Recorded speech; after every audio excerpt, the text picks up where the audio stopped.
હોળી ઉત્સવની દેશભરમાં ઉજવણી કરવામાં આવી છે, ત્યારે હોળી દહન બાદ તેને શાંત કરવાનું પણ એટલું જ મહત્વ રહેલું છે. પોરબંદર જિલ્લામાં અનેક આગેવાનોએ તથા સ્થાનિકોએ હોળી ઠાળી અને પ્રજાજનોના જીવનમાં પણ સંકટરૂપી હોળી શાંત થાય તેવી પ્રાર્થના કરી હતી.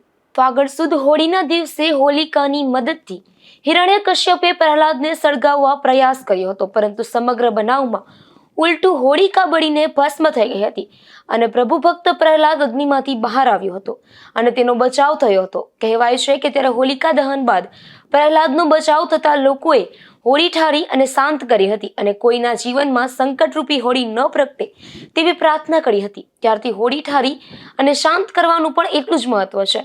આજે પણ જૂની સંસ્કૃતિનું અનેક સ્થળો પર પાલન કરવામાં આવે છે, જેમાં રાત્રિ દરમિયાન હોળી દહન થયા બાદ બીજા દિવસે સવારે વિધિવત રીતે સ્થાનિકો દ્વારા પાણીનો મારો ચલાવી અને હોળીને શાંત કરવામાં આવે છે.